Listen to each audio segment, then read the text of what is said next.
Hi friends, இன்றைக்கி நம்ம என்ன பார்க்க போகிறோம்னா சேப்பக்கிழங்கு வடை.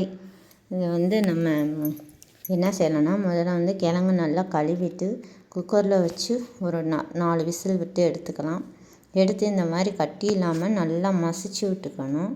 இப்போ நல்லா மசிச்சு விட்டுட்டு இதில் கடலை மாவு, அரிசி மாவு, கொஞ்சம் உப்பு போட்டுக்கலாம். உங்களுக்கு காரம் பிடிக்கும் அப்படின்னு சொன்னால் நீங்கள் கொஞ்சம் மிளகாத்தூள் அந்த மாதிரி போட்டுக்கலாம். நாங்கள் குழந்தைகளுக்கு கொடுக்குறனால அதெல்லாம் ஸ்கிப் பண்ணியாச்சு. வெங்காயம் போட்டாச்சு. இது எல்லாத்தையும் இப்போ கொஞ்சம் கொஞ்சமாக தண்ணி விட்டு நல்லா பிணைஞ்சி இந்த பதத்துக்கு எடுத்து வச்சுக்கோங்க. இப்போ ஒரு கடாயை வச்சு அதில் எண்ணெய் விட்டு, எண்ணெய் சூடானதுமே குட்டி குட்டி இதாக தட்டி போடுங்க. கொஞ்சம் சப்பட்டையாக போட்டிங்கன்னா உள்ளேயெல்லாம் நல்லா வெந்து மொறுமொறுன்னு இருக்கும். இப்படி தட்டி போட்டு நல்லா வேகவும் கலர் சேஞ்ச் ஆகி வரும்.